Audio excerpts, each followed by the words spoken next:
Ciao, ti do il benvenuto in questo nuovo video di mattoscacco.com. Oggi vediamo come poter utilizzare una trappola all'interno della difesa Caro-Kann.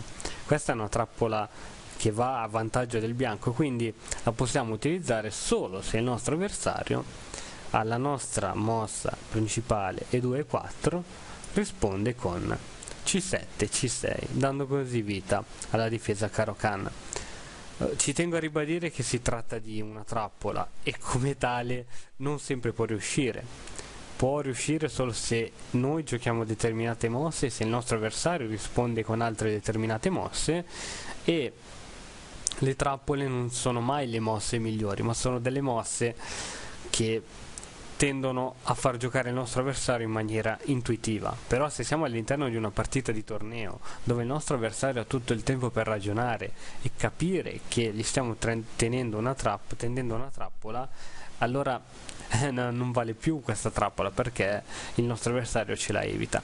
Quindi queste trappole, a mio modesto parere, vanno utilizzate solo nelle partite veloci o comunque in quelle partite amichevoli dove non c'è non viene messo a rischio il nostro punteggio elo. Fatta questa piccola premessa, andiamo a vedere come funziona questa trappola, che è veramente ben architettata.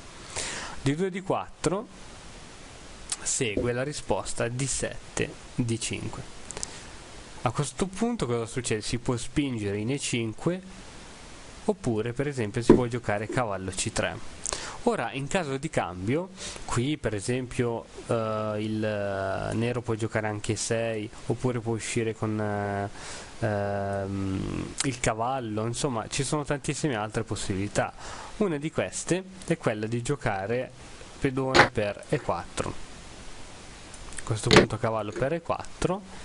E ora anche qui ci sono diverse possibilità, appunto uscire con l'alfiere in F5, giocare il cavallo in B, va in D7 e successivamente giocare cavallo F6, oppure giocare subito cavallo F6 infischiandosene di un'eventuale impedonatura. E qui bisogna vedere un po' com'è il carattere del nostro avversario. In ogni modo può giocare cavallo F6. A questo punto può nascere il nostro tranello. A questo punto noi come faremo? Ora c'è il nostro cavallo che è minacciato dal cavallo F6 del nero, quindi il cavallo lo possiamo mettere in G5, sì, in una posizione d'attacco ma forse un po' sconsigliata per le prime mosse d'apertura. Ritirarlo in G3, ritirarlo in C3, proteggerlo con l'alfiere in D3. Insomma, ci sono molte possibilità.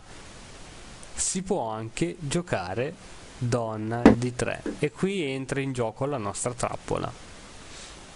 Ora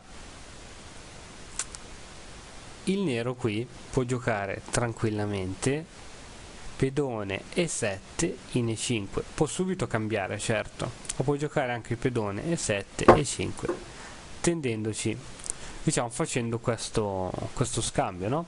Ora è molto raro che un giocatore effettui questa mossa, però alla fine se uno analizza bene la posizione del nero vede che è una delle mosse migliori per il nero.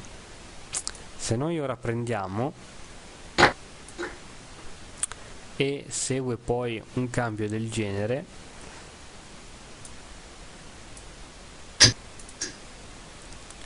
alfiere per, dopo una serie di cambi e una giocata di questo tipo, è molto semplice per il bianco tenere la posizione, anzi sicuramente in una posizione di vantaggio. Quindi qui, mal che ci vada il nostro trucchetto, ci finisce comunque in una buona posizione, ma il trucchetto non consiste in questo. Allora torniamo, ok, abbiamo detto pedone 7 in D5, presa.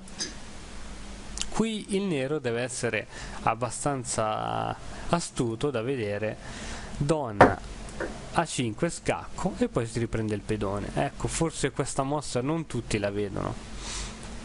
In questo caso segue alfiere che copre lo scacco e minaccia la regina, e la regina che va a riprendersi il pedone. Ora ci sono diverse possibilità, possiamo giocare cavallo F3 eccetera, comunque avendo delle buone posizioni, ma non sono le mosse che fanno parte del tranello. Le mosse che fanno parte del tranello è arrocco lungo. Ora analizziamo bene la posizione. Il bianco è ben sviluppato, ha arroccato lungo, un arrocco piuttosto insolito ma che si utilizza, mentre il nero ha la regina davanti al re e ora noi dovremo fare pressione su questa cosa qui. Quindi cavallo, quindi che cosa fa il nero? Dice: prima che il bianco mette la torre in E1 cerco di liberarmi un po', magari di mettere l'alfiere in E7 in modo tale che taglia un po' le cose, e insomma a questo punto dopo cavallo per E4 segue una mossa incredibile. Ora se noi giochiamo torre E1 la partita può continuare in questi modi, no? Ma noi non ci accontentiamo di questo. Guarda un po' che cosa succede. Donna per D8. Ora o il nero mangia col re o mangia col re, non ha altre alternative. Dopo la cattura spostiamo l'alfiere in G5 dando un doppio scacco di alfiere e di torre. Il re può andare in due posizioni, o andando in E8 scendendo con la torre dando scacco matto, oppure andando in C7 scendendo con l'alfiere e dando scacco matto. Ora ditemi voi se gli scacchi non sono il gioco perfetto.